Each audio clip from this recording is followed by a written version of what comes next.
Sa ngalan ng Ama, at ng Anak, at ng Espiritu Santo. Amen.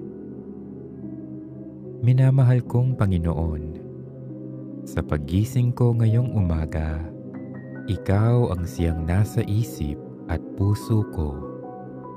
Nais kong ilaan ang mga sandaling ito upang damhin ang iyong banal na presensya. Buong paggalang akong nananalangin ngayong umaga upang pasalamatan ka sa biyaya ng bagong araw na ito. Maraming salamat, Panginoon ko, sa iyong kabutihan at walang sawang pagmamahal sa akin sa kabila man ng aking mga pagkukulang. Puno ako ng pasasalamat para sa mapayapang gabing iyong ipinagkaloob sa akin. Salamat din, Panginoon, na nagkaroon ako ng panibagong lakas upang harapin ang araw na ito. Alam kong ikaw lamang, Panginoon, ang makapagbibigay sa akin ng katatagan upang mamuhay sa kabila ng mga hamon sa buhay. Sa araw na ito, aking Panginoon, patuloy mo akong gabayan at ingatan, gayon din ang aking pamilya, mga mahal sa buhay at mga kaibigan. Ilayo mo kami sa anumang panganib. Ipadala mo ang iyong mga anghel upang pangalagaan kami sa lahat ng oras. Ipadama mo sa amin ang iyong banal na presensya, sapagkat ikaw, Panginoon, ang aming tagapagtanggol. Patuloy akong humihingi sa iyo, Panginoon, ng lakas at linaw ng pag-iisip upang harapin ang mga pagsubok sa aking araw-araw na pamumuhay. Patatagin mo ang aking espiritu upang malampasan ko ang mga problemang dinadala ko sa buhay. Sa mga sandaling nawawalan ako ng pag-asa, mas lalo mo nawang ipadama ang iyong pag-ibig sa akin. Ikaw nawa, Panginoon, ang maging aking kasiyahan. Sa iyong awa, Panginoon, ipagkaloob mo ang mga biyayang kinakailangan ko sa buong maghapon. Sa tulong at paggabay mo, magampanan ko nawa ang aking mga responsibilidad. Maging matagumpay nawa ako ngayong araw. Gawin ko nawa kung ano ang mabuti at tama, at sa iyong awa, huwag nawa akong magkasala.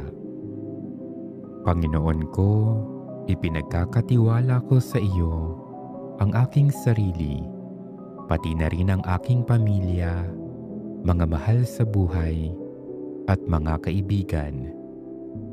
Nalalaman mo ang lahat ng aming mga pangangailangan. Alam mo rin ang mga kakulangan sa aming buhay.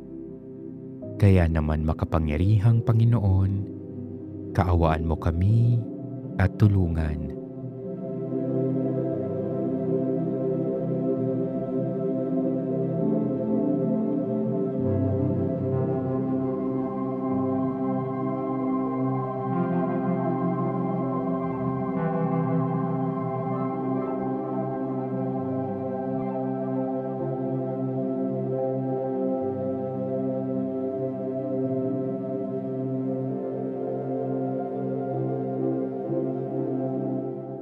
Panginoon, pagpalain mo ako sa araw na ito.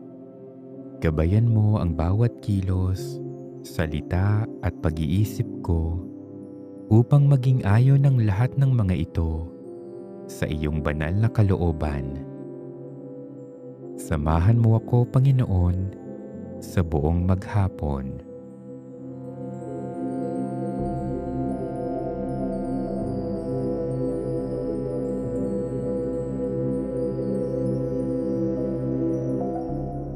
Sa banal na kasulatan, pinaaalalahanan tayong manalangin lagi.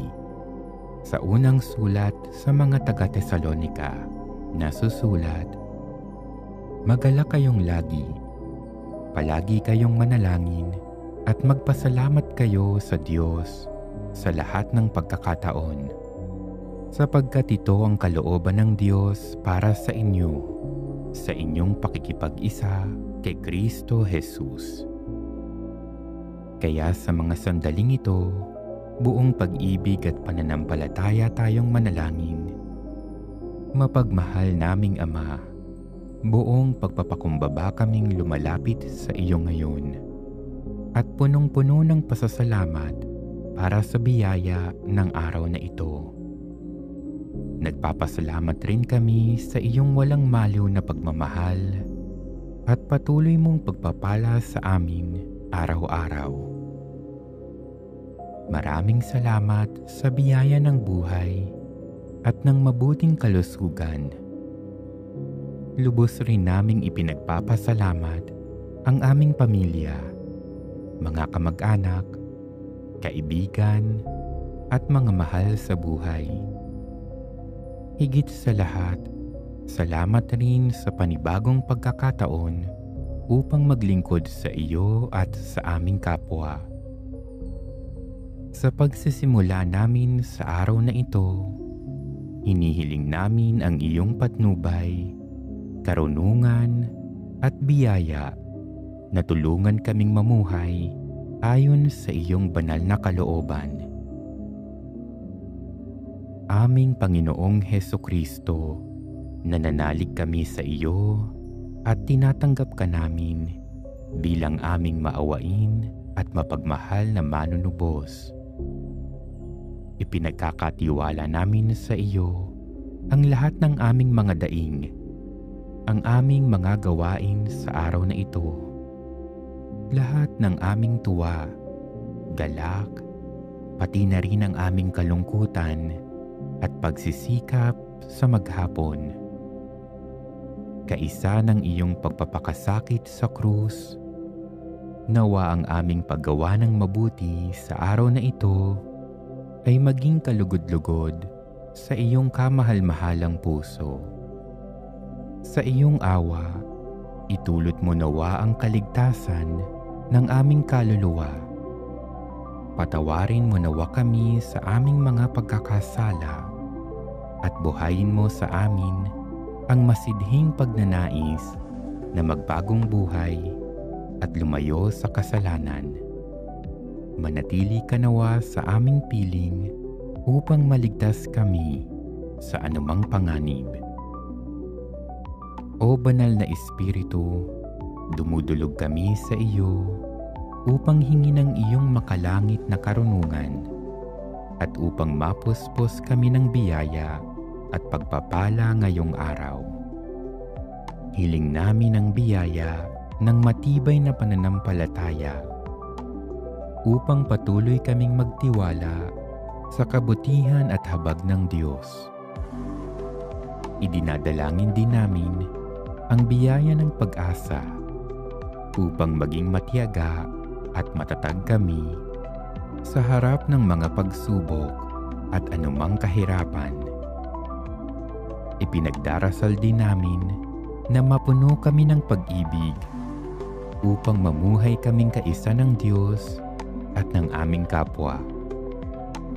Hinihiling namin ang iyong patnubay upang aming mabatid ang iyong kalooban at sundin ang iyong mga utos.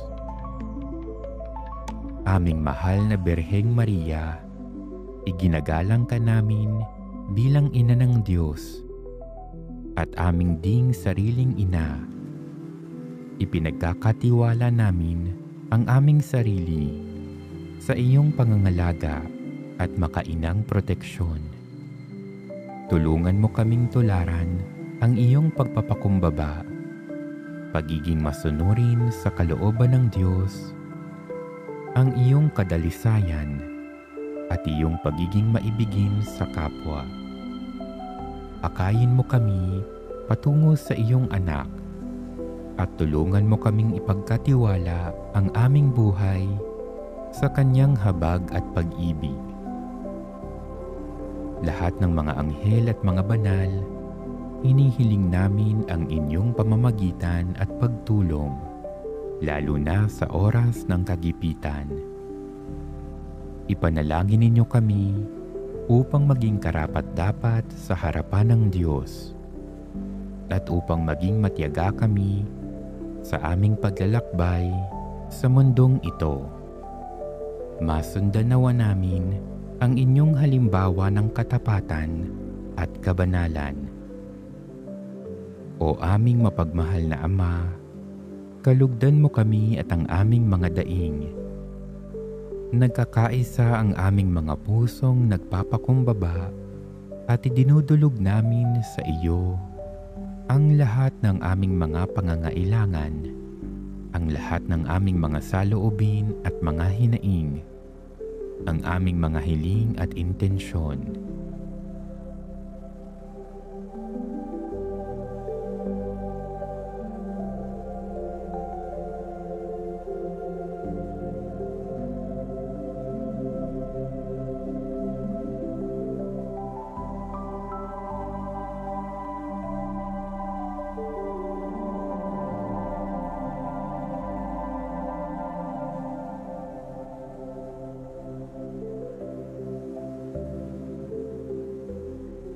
Maawaing Ama, iniaalay rin namin ang panalangin ito para sa mga intensyon ng Santo Papa, para sa mga pangangailangan ng simbahan at ng mundo, para sa aming sariling mga intensyon at para sa mga intensyon ng mga humiling ng aming mga panalangin.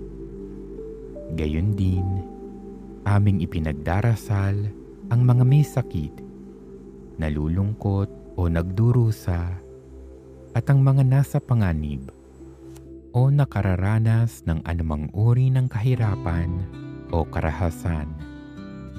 Naway maranasan nila ang ginhawa at aliw ng iyong presensya. Sa mga sandaling ito, ihingi natin ng tawad ang ating mga kasalanan at mga pagkukulang.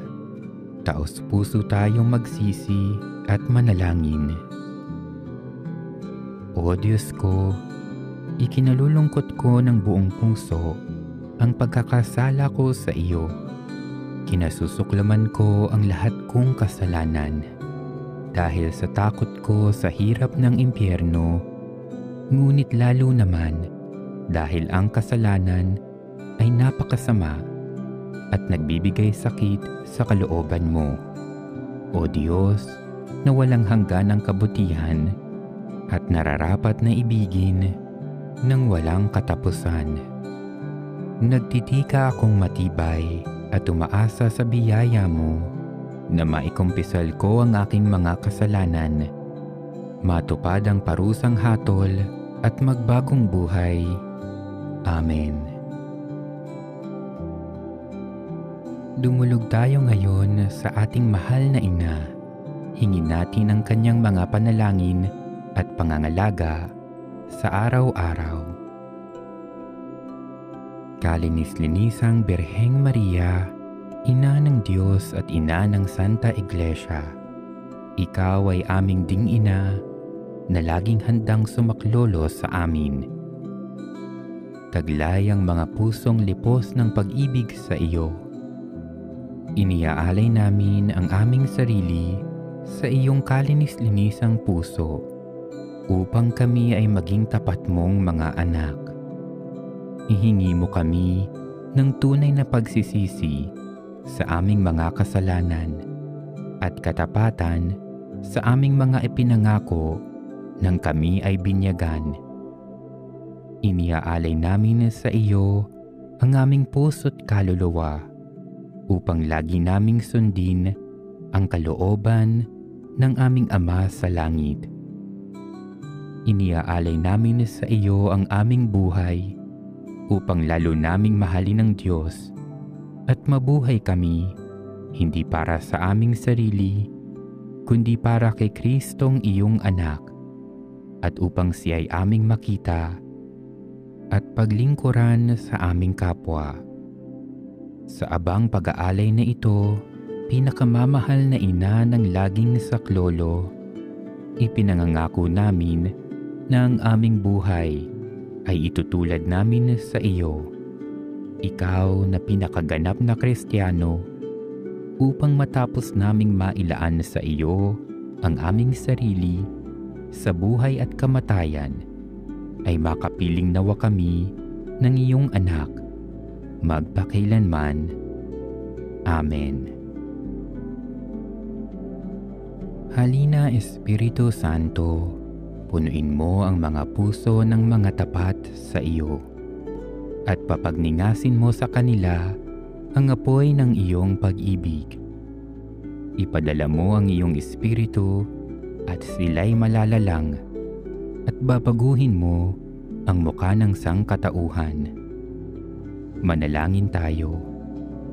O Diyos, na sa liwanag ng Espiritu Santo ay nagturo ka sa puso ng mga tapat.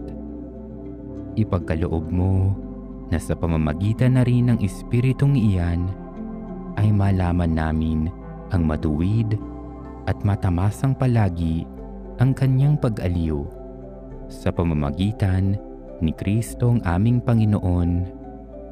Amen. Ngayon naman tayo'y lumapit kay San Jose.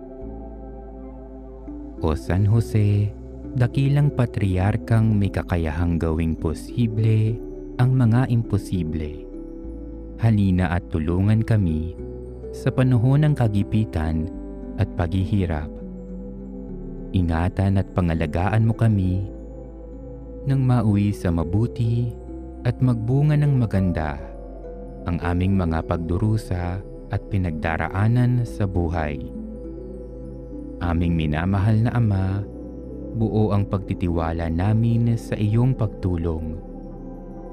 Huwag nawa sanang mauwi sa wala ang aming pag-asa sa iyo. Alam naming sa tulong ni Jesus at Maria, lubos mong maipamamala sa amin ang iyong kabutihan at kapangyarihan. Amen. O makapangyarihang Prinsipe ng Kalangitan, San Miguel, kami nagmamakaawa na tuwina'y ilayo at ipagsanggalang kami sa lahat ng pakikipaglaban sa mga tukso araw-araw sa mundong ito.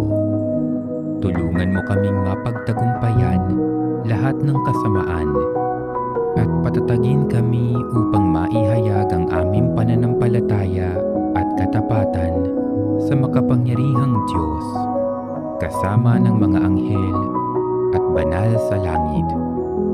O San Miguel, ipamagitan mo kami kasama ng Birheng Maria upang makamit ang mga sumusunod na kahilingan.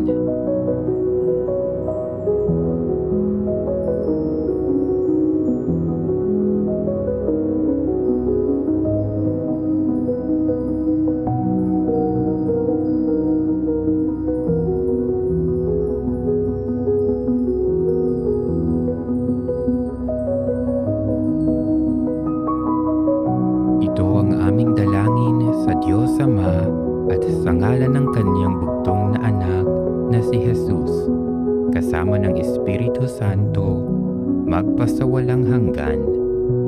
Amen. Diyos ko, iniibig kita at sinasamba ng buong puso ko at kaluluwa. Nagpapasalamat ako sa mga biyayang ibinigay mo sa akin, lalong-lalo na ang paglalang mo sa akin, ang biyayang ipanganak akong isang Kristiyano, at ang pagbibigay mo sa akin ng bagong buhay sa araw na ito. Paglilingkuran kita ngayon at itulot mong tuparin ko ang lahat kong gawain ayon sa iyong kalooban. Punuin mo ako ng iyong mga biyaya, 10 ng aking mga mahal sa buhay. O Panginoon, pagpalain mo nawa kaming lagi, iligtas kami mula sa kasamaan, at akayin mo kami sa buhay na walang hanggan. Amen. Sa ngalan ng Ama,